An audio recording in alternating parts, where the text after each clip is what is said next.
Turn and face the strain. Changes. Don't wanna be a richer man. Changes. Turn and face the strain. Changes. There's gonna have to be a different man. Time may change me, but I can't trace time.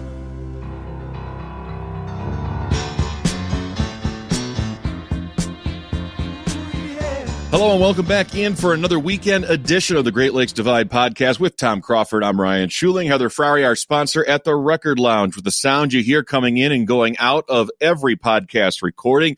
You can check them out in the Riotown Marketplace, down South Washington from 496 and downtown Lansing. Check them out. They're moving now to the front storage space of the Riotown Marketplace. You'll be able to see right in through the window there all of their wares, all of their equipment, and, of course, all of their music on vinyl. New releases every Friday and all the all-time classics and greats as well. That's the Record Lounge in Riotown. Well, Tom and I were both right on our predictions that Michigan would cover. Tom unfortunately falls short on his outright win prediction for Michigan. He said 24-20. I said 24-17 Penn State, and that was the margin. One touchdown victory for the Nittany Lions as they hold on after storming out to a 21-0 lead early in this one. The Wolverines, to their credit, scratch and claw and fight their way back.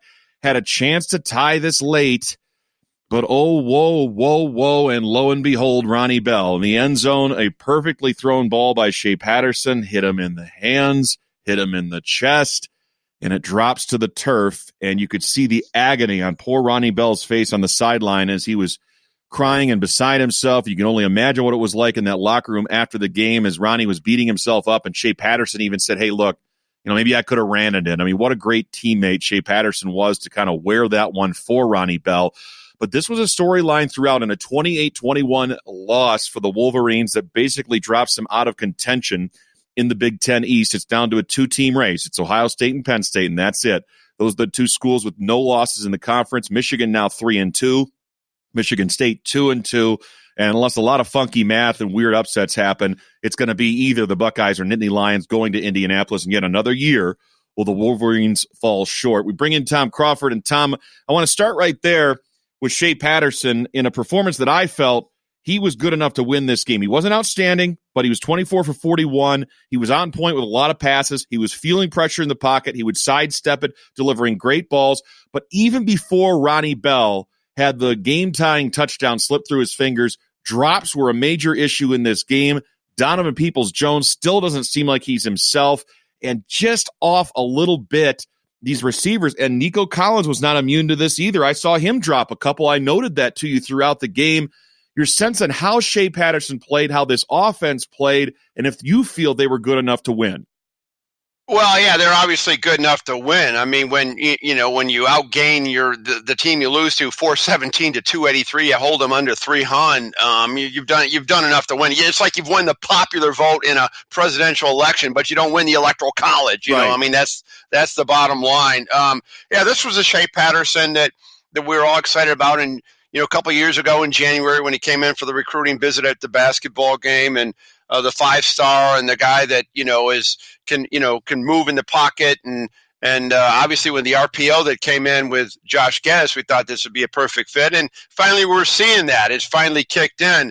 Unfortunately, he had to play a complete game. I mean, that's just the bottom line, and what frustrated me during the game and ultimately the outcome is, you dig yourself a 21-point lead. You have to literally pitch a perfect game the rest of the way. And it's like, this reminds me so much, Ryan, of the Lloyd Carr teams in the latter part of his career that would have to dig themselves a hole before they got things going. And it was literally a flashback from that. And against good teams in whiteout conditions, deemed as the toughest place, the toughest environment you could ever be in.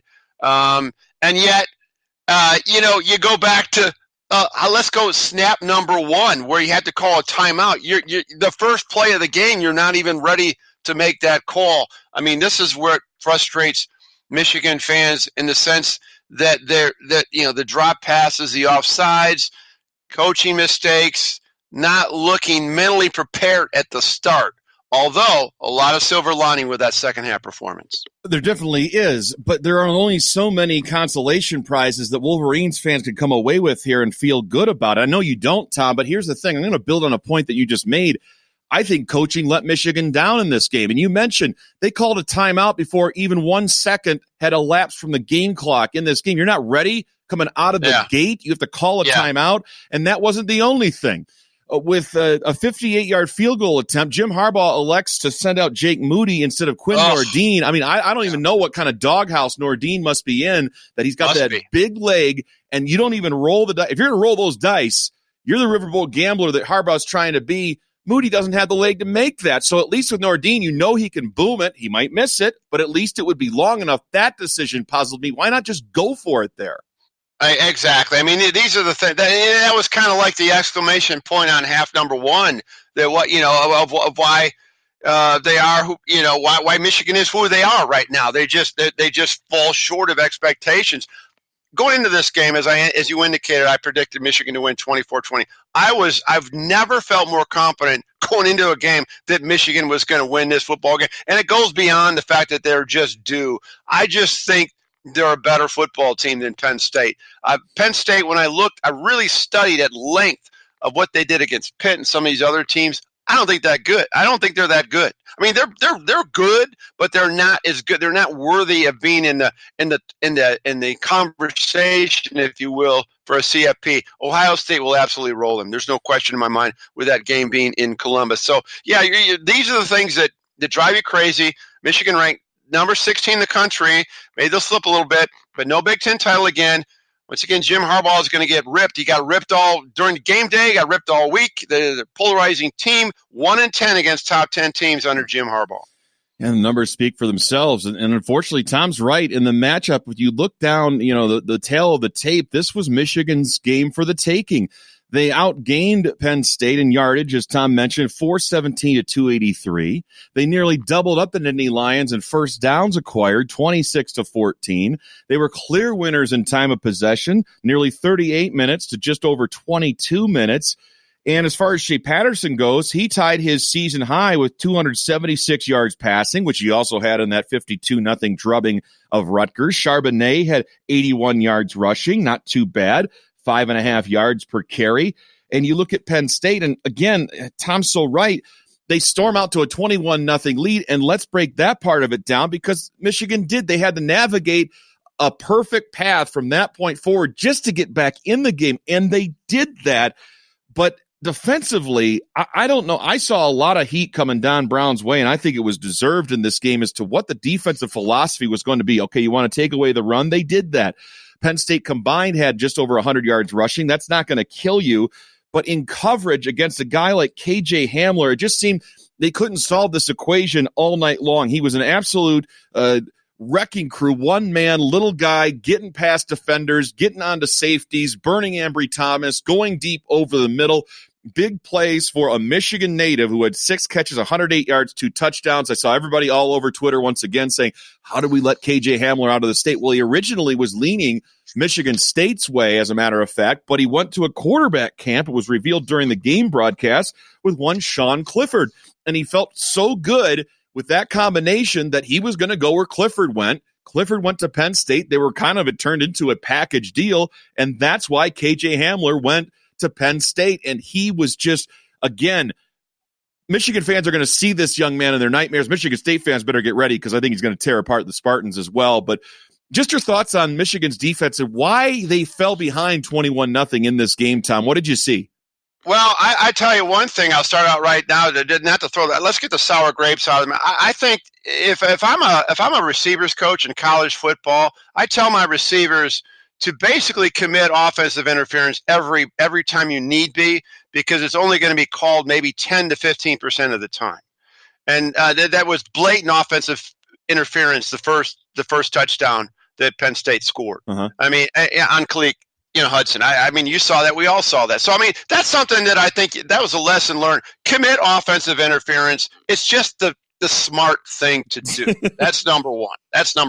Number two is this is a difference. This is a huge contrast, Ryan, to the days of Bo Schembechler when Bill McCartney and Gary Moeller was his defensive coordinator. That was all zone the secondary work, okay? Keep everything in front of them and make that team go the length of the field in maybe a 10, 12-play drive if it takes them, because they will make a mistake before they get there. That was the theory. So Michigan never gave up big plays. They lost big games, because they kind of nitpicked their way down the opposition and win the game with a field goal, whatever, but they never got beat by the big play.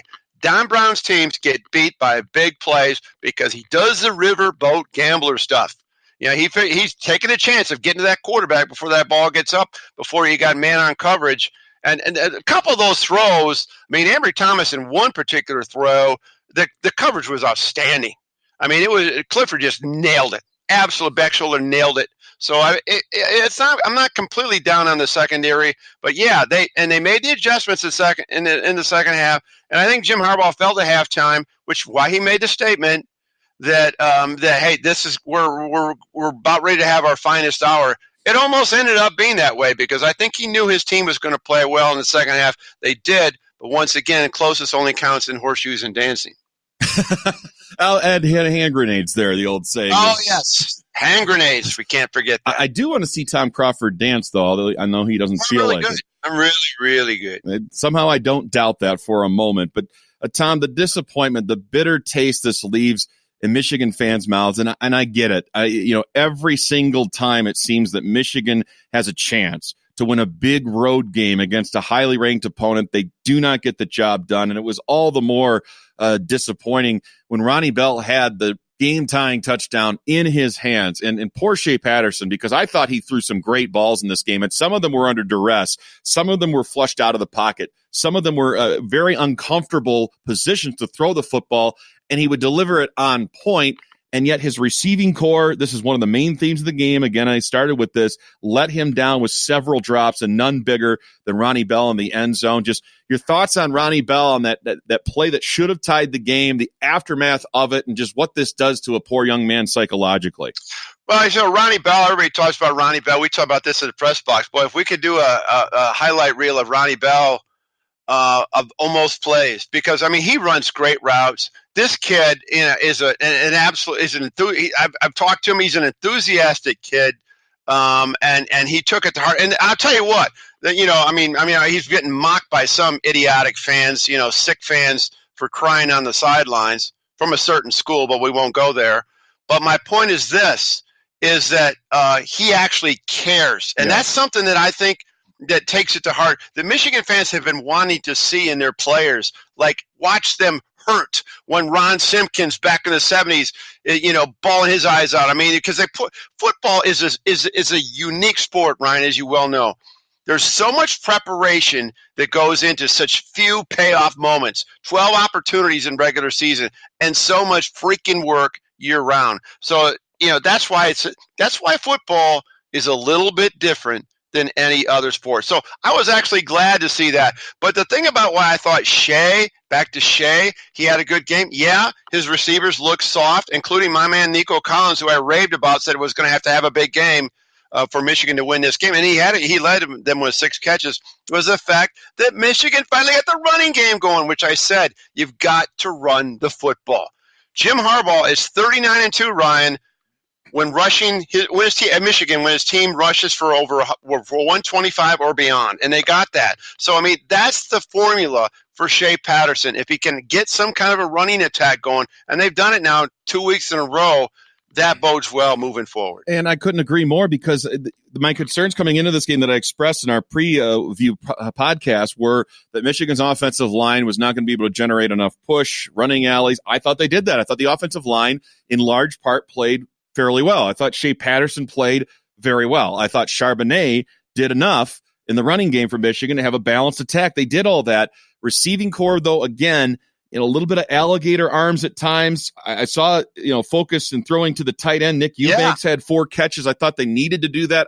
There's not a lot. I would look back on this game, Tom, and go, well, if Shea Patterson only would have done this. I don't have many of those critiques of Shea. I thought, again, he's been under fire all season long. People talking about, is he the guy that we thought we were getting? I think in this game, you got him. I thought he was, again, good enough to win. I thought he was poised under pressure. He didn't crack. He didn't fold. They're down 21-0. That's even more pressure on a quarterback. And he had them in position within striking distance to tie this game and take it to overtime. So again, you're not looking for silver linings out of a loss like this. It's still a loss. I get that, but I don't know how much, if any, blame I would pin on Shea Patterson for this one. No, those are tremendous points you're making, Ryan. And in fact, if he plays like this, there's no doubt in my mind they'll go in the Ohio State game without another loss. So there'll be that 2 losses going into that Ohio State game. I clearly think they're going to beat Notre Dame next week. I'll be extremely disappointed in this program if they don't beat Notre Dame at home next week, Saturday night, your venue. It's your time. It's about time. So then I think they'll beat Michigan State as well, and the 2 road games along with that, with a bye in between. So they go in the Ohio State game with nothing to lose. And I think, they got as good. Why not? Why freaking not? The 50-year anniversary of the 69 game. So that being said, if Shea plays like this moving forward, they're going to be pretty good offensively. But you're right. I mean, alligator arms. Listen, in football, easy for us to say, but you're going to get hit, and you might as well catch the ball because you're going to get popped either way. You are. You're going to get lit up. So catch it. I thought Zach on a couple swing passes, he's kept looking. Yep. DPJ last night, Ryan, on Twitter, got labeled soft, and you know what? It was hard to defend him on that. It was. I think, again, he just doesn't look like himself. He doesn't look like he's in sync, and that includes on punt returns. He didn't look certain, would be the word I would use. And, again, the drops in this game killing Patterson on key drives, and most notably the last one. And then you see, and this has to be all the more frustrating for Michigan fans, you see a clutch guy like KJ Hamler on the other side with 6 grabs for 108 yards, 2 touchdowns. And who do they get the ball to when it's money-making time at the end? It's 3rd down and long, really. They needed to get several yards. They got him on what was amounting to an inside jet sweep handoff. Michigan couldn't get the stop. Harbaugh challenges it. I think just kind of desperation mode there, trying to get some kind of overturn, and he didn't. And that was the ball game there. But again, the word I would come back to for Michigan fans in this game is frustration. You look back and go, Michigan was the better team. I don't disagree with that, Tom. I think I look at these two teams on a level playing field, and if ifs and buts were candies and nuts, we'd all have a Merry Christmas. I get that. Penn State wins the game, but to not be able to contain a Hamler, a wide receiver on a inside give there, that was the backbreaker. Just the backbreaker. Right. No, because what I did is I flipped the script on that. I go, what would Michigan have done in that same scenario that Penn State? They would have been punting. You just know it. They wouldn't have got it first time. But back to Michigan, offensively, as good as things were, in particular the second half. But I got to tell you something. When it's 3rd and long and you're running the football, this is the part that I have to scratch my head sometimes with the play calling that I just don't get, in particular the first half. So I just hope that lessons learned from this game moving forward offensively. I hope this is the turning point. I hope they don't get down. I think this Notre Dame game is going to be critical, and we'll talk about that probably more on Wednesday on our podcast. But the fact that there's still big games to be played, and you're done with these road games in terms of where you have to beat a ranked opponent on the road, that whole thing that Michigan can't seem to conquer. You don't have to deal with that anymore this year.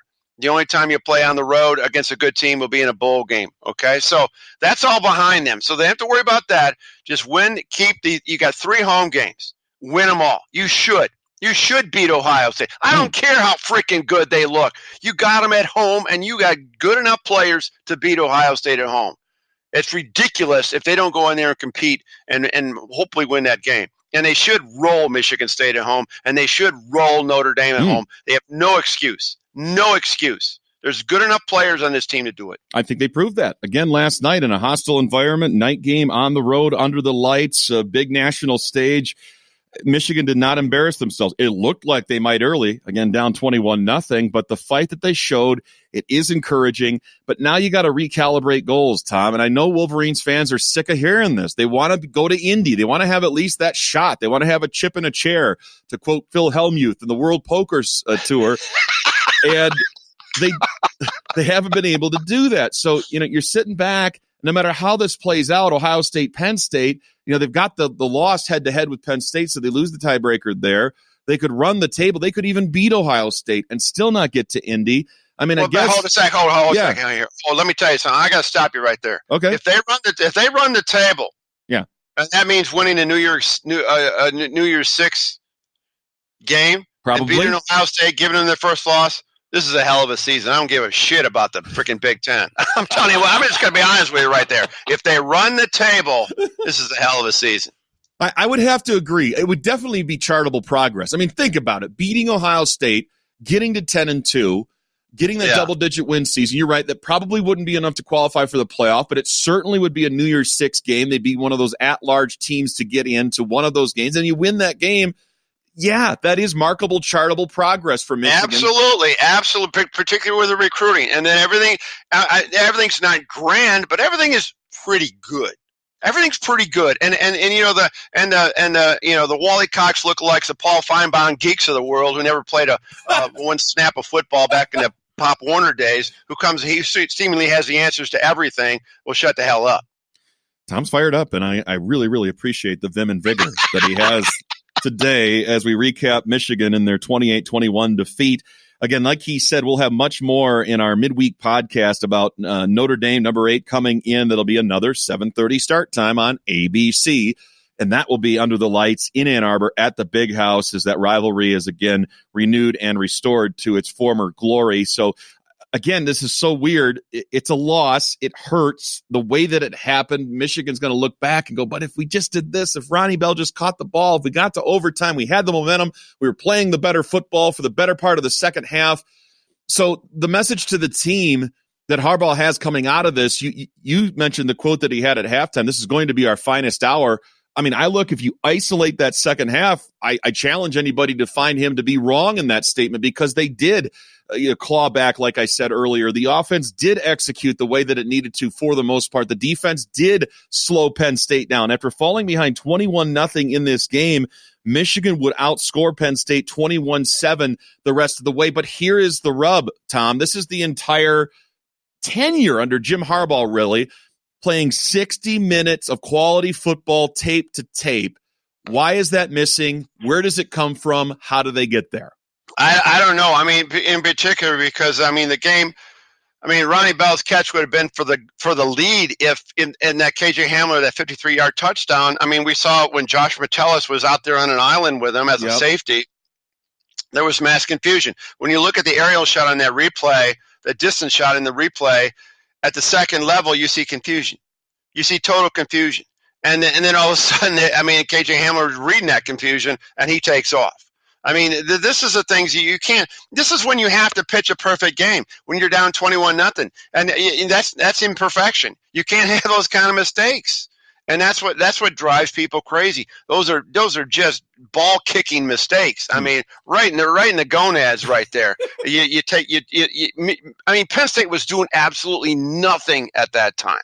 Sean Clifford was looking pedestrian. He was looking for a place to fall in that third quarter. It was amazing turnaround. They've got to take this. What Jim Harbaugh's got to challenge himself, because I did like the optics from Jim Harbaugh. This went back to like the 2016 season where he was, complaining about calls, and we saw more. He was more into the game. Yeah. I mean, do it. I don't hold yourself back from complaining about things. I mean, what are you going to do? I mean, you got to stick up for your team, because your team is going to feed off that. I mean, Will Muschamp last night, I don't know if you saw in the postgame line, he lost the game, and he called the officials gutless in response to a penalty. Gutless, he called them, okay? You know what? Why not? Why not? Tom, there was one call in particular that stood out to me that Harbaugh was arguing that I was doing the same thing, and that was when Shea Patterson went into a slide and he took a hit and there was no call. And that to me was an obvious call that was missed, and they get that call. That's a 15-yard penalty. That's a game changer. Oh my God! I mean, absolutely. So I mean, and that's you got. I can go into we all all fans do that. They default in, or we got screwed by the home officiating and things like that, home cooking, blah blah blah blah blah. But you got to play above that. That's what winning on the road is so hard, because not only managing the noise and all the vibrancy of this incredibly college football environment at its highest, you have to overcome officiating, which is probably going to go against you just because I guess they're human and they get sucked into the home team thing. I mean, it's pretty obvious to me that was the case. I mean, there were calls that went both ways.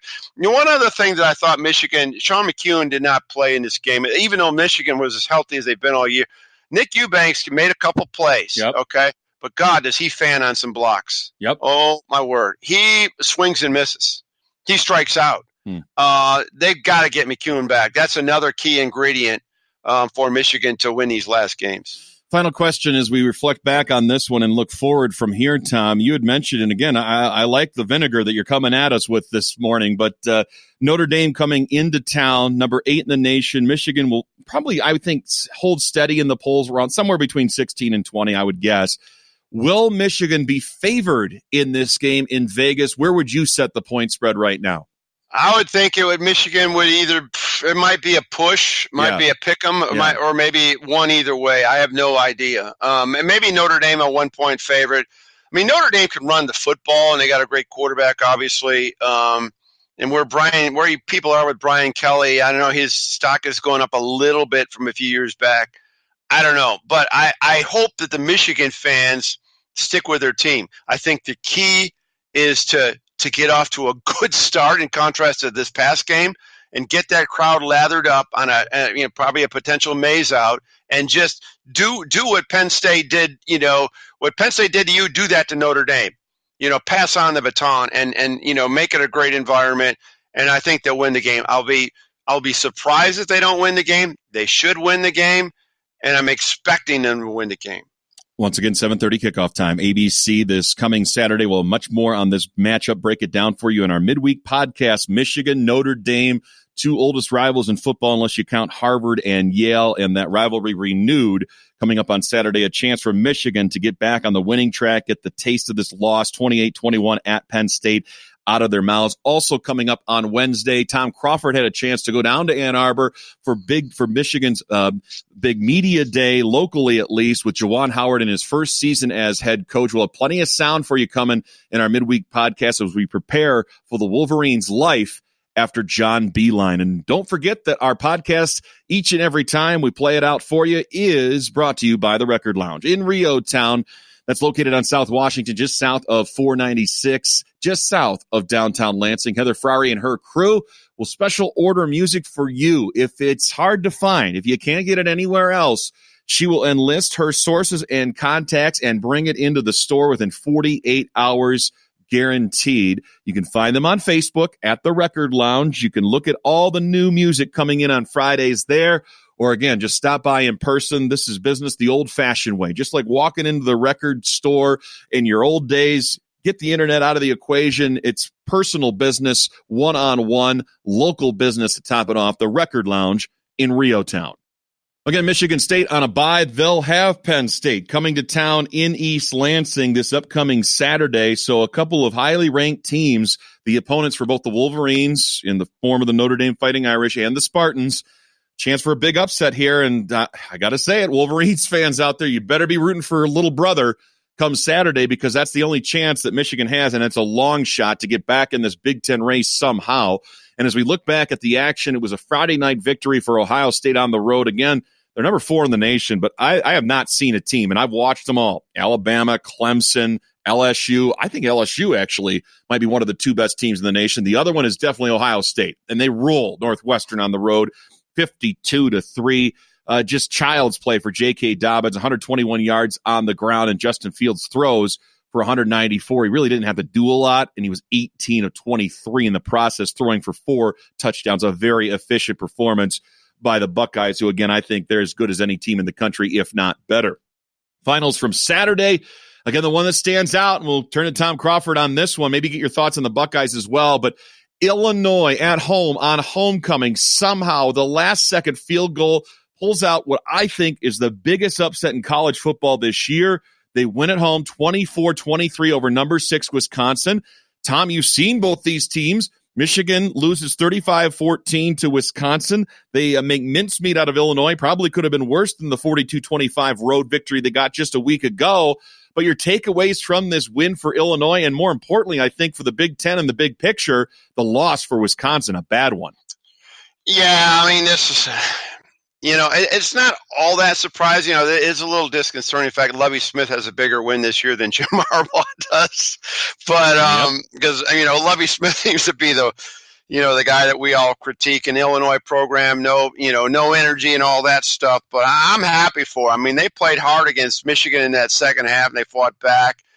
And having Brandon Peters back there, they didn't have Brandon Peters against Michigan. And who knows, that might have been problematic for the Wolverines if he played against his former team. He looked terrific. And, yeah, Wisconsin to me falls significantly short of Ohio State. I think that's a 17-24 point win in Columbus, Ohio State over Wisconsin. They just don't have the speed to match with them. So that was everybody's kind of gets excited when you see that upset. I was happy for Lovie.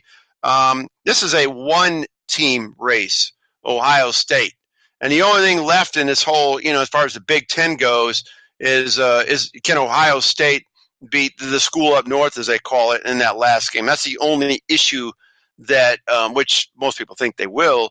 That's the only thing that's going to challenge them the rest of the way when you look at their schedule.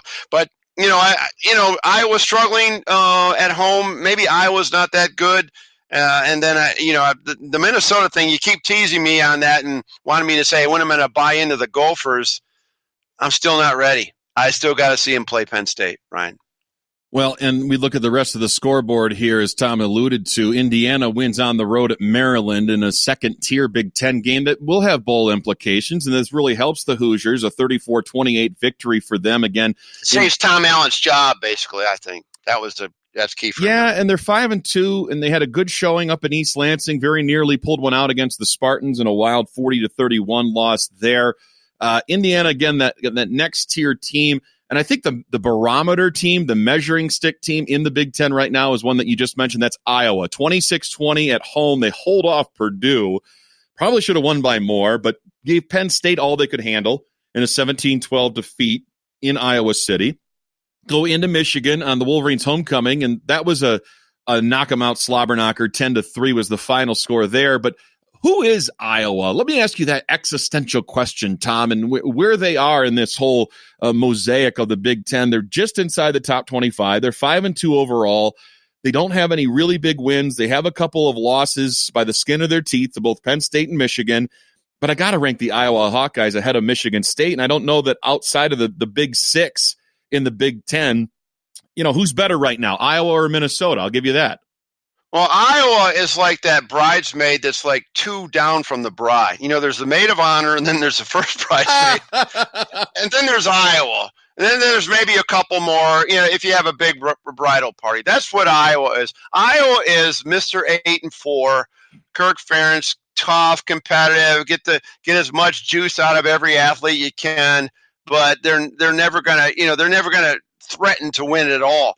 Because they're always lacking, but they're tough. And that's, they don't blow out anybody. They compete with everybody. Even at home, they don't blow out anybody. They're Iowa. And you know what? Iowa is good with, Iowa fans are good with Iowa. It's a nice story. And you got the hospital tradition waving it. Everybody's happy in Iowa City. And that's why things will never change until Kirk Ferentz says it's time for me to go. And here's the thing with Minnesota. They've got this cotton candy record built up on sugar, pure sugar, 7-0. Their non-conference schedule was not great. They beat South Dakota State by just a touchdown. They had to go to double overtime to win at Fresno State, a decent team usually, but not great, and from a smaller conference in the Mountain West. They beat Georgia Southern by just a field goal, 35-32. They go to Purdue. They win by just a touchdown. Then they roll off three more wins. They handle Illinois. Now, it was in Minnesota, 40-17. They were home against Nebraska, and this is their best win of the year. 34-7, dominated the Cornhuskers. Only team in the Big Ten they faced and then beaten that has a winning record overall, and that's 4-3. Nebraska 2-2 in the Big Ten, and they handle Rutgers on the road. But again, you can't read too much into that. 42-7. The rest of the schedule, as it breaks down for Minnesota, is as follows: home against Maryland. I think that's a win. I think they get to 8-0. Oh yeah. 8-0. And then Penn State comes to Minnesota. That's an intriguing game. And they go to Iowa after that, at Northwestern. Probably a win, I would say, for Minnesota in that one. And then home against Wisconsin. So you're looking at 3 losses then still. Of the 5 remaining games, Tom, you are not buying the stock on P.J. Fleck in Minnesota. Well, I think PJ's done a tremendous job, but I just think their accomplishment level is going to be restricted because, their schedule is backloaded. When you have still Penn State and Wisconsin looming ahead and Iowa, I think, still for Minnesota, that's at least 2 losses there, probably 3. I just don't. I don't know. I said they beat Wisconsin on the road last year, so why would I say they can't beat them in Minneapolis? But I'm not feeling it. I got to see it first because they've had so many cupcakes leading up, and now now they got the running game going, and their defense is pretty good. So who am I to say? But I think 2 more losses at least are ahead for the Gophers in November. Now, you mentioned earlier that Tom Allen had saved his job at Indiana. The road win at Maryland certainly helps. They competed at Michigan State, which, again, low bar for an Indiana Hoosiers football program that has not been relevant for probably over 30 years. What about Lovie Smith at Illinois and that signature win at home over Wisconsin and what that does for his brand, for himself, for the team's confidence, for their bowl chances? They get to 3-4. Now, it's within reason, at least, that Illinois could win 3 of their final 5 games and get to a bowl game. How big was this win for Illinois, for Lovie Smith, for the credibility of the Illinois football program? Well, it's huge. Now, I think he needs more work. There's more work to be done because I remember back in 1976, Alex Agassi. This is going back in time. Man alert here. I was down in Rossay, beat number 1 Michigan, 16-14, and Purdue was like a 3-win team, and they beat the number 1 team in the nation. And Alex Agassi was fired 2 weeks later. So sometimes when a program sees, hey, yeah, you had all that talent, you should have done better. Why didn't you do better? Because look what you did against the number 1 team. You get whacked. But I think Illinois' bar of expectation is low. That's just the way that program's wired.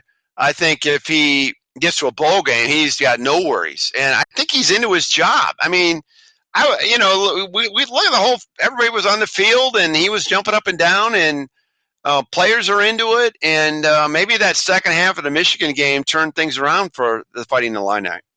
Well, they got a winnable game coming up this next weekend. They're at Purdue, and certainly one that if you can beat Wisconsin at home. That's huge for Lovie. That's big time. Now, if he loses that, now you're back on the bubble. That'll be a noon start. Couple teams stepping out of conference. Of course, Michigan won against Notre Dame in a game that nobody will be watching. Liberty and Rutgers taking place there, and I think Liberty's got a shot to win that game. I was at Northwestern. I was at Northwestern. Of course, Penn State at Michigan State. We'll have a full breakdown preview for you on that one. That'll be a 3:30 Eastern start on ABC. Maryland at Minnesota. Indiana takes to the road against Nebraska. That's an interesting matchup to me. And then, of course, this loses a bit of its luster with the loss. And I'm going to ask you this point blank, and I can't believe I'm asking this about a Wisconsin team under Paul Chryst, but did they lack the discipline and motivation to avoid looking ahead to Ohio State? Were they victims of that here on the road against Illinois? Well, obviously, motivation and then decision-making, schematic decision-making down the stretch. Wisconsin could have closed this game out before the pick. Yep.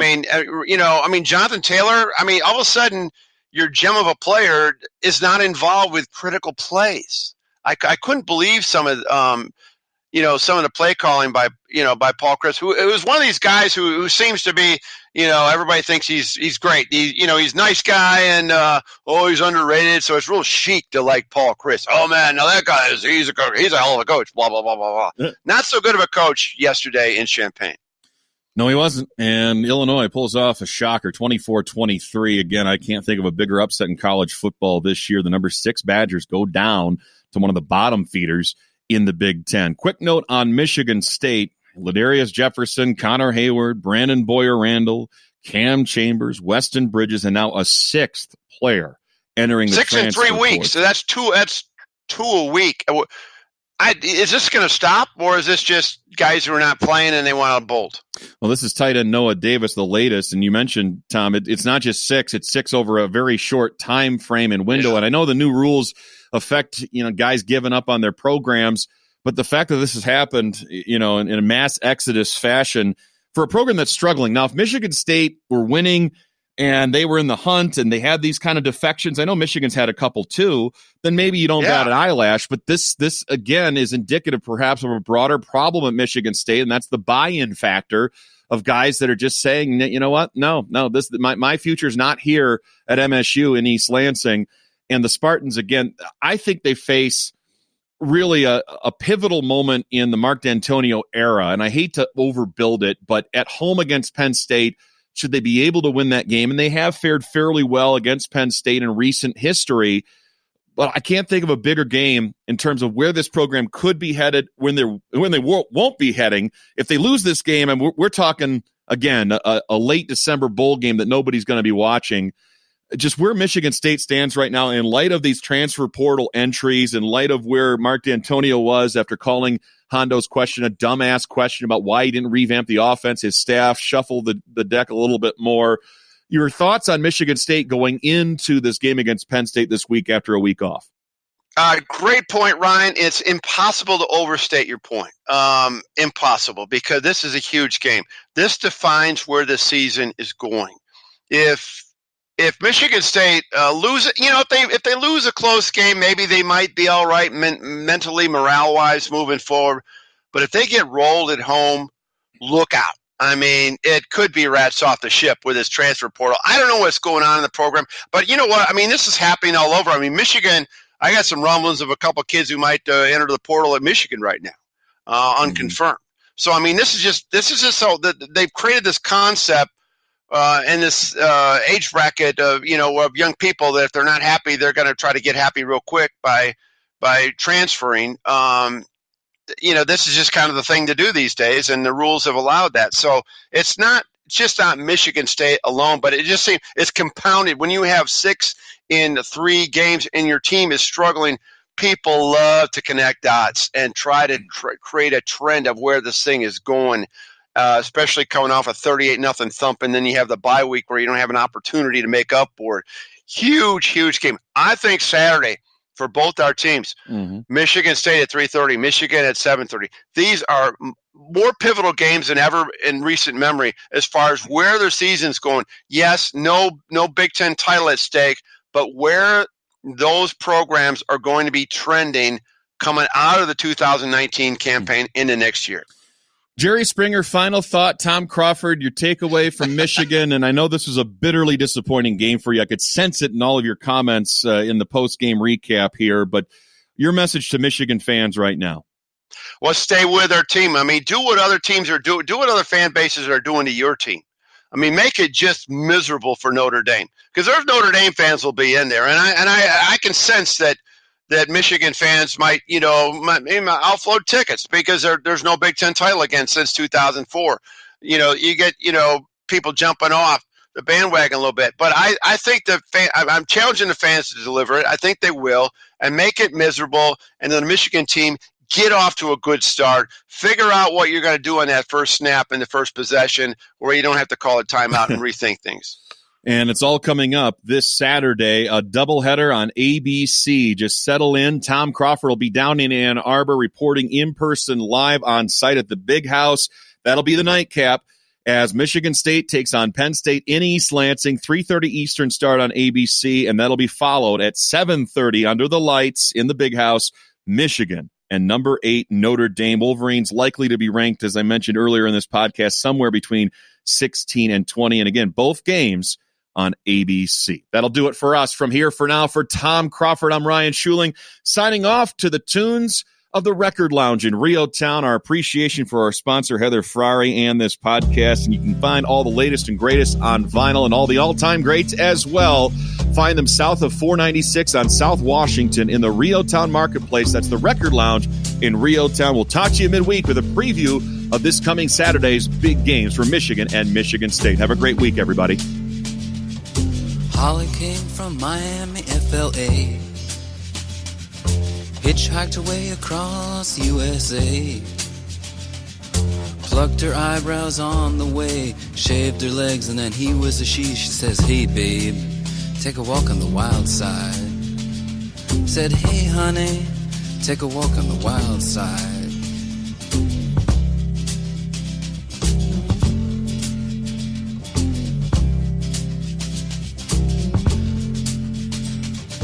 Candy came from out on the island. In the back room she was everybody's darling. But she never lost her head. Even when she was given head, she says, hey babe, take a walk on the wild side. Said, hey babe, take a walk on the wild side.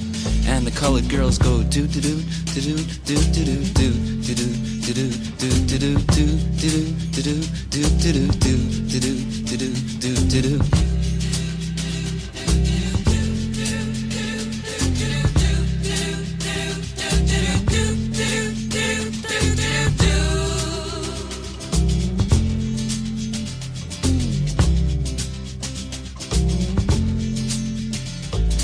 Little Joe never once gave it away. Everybody had to pay and pay. A hustle here and a hustle there. New York City is the place where they said, hey babe, take a walk on the wild side. I said, hey Joe, take a walk on the wild side.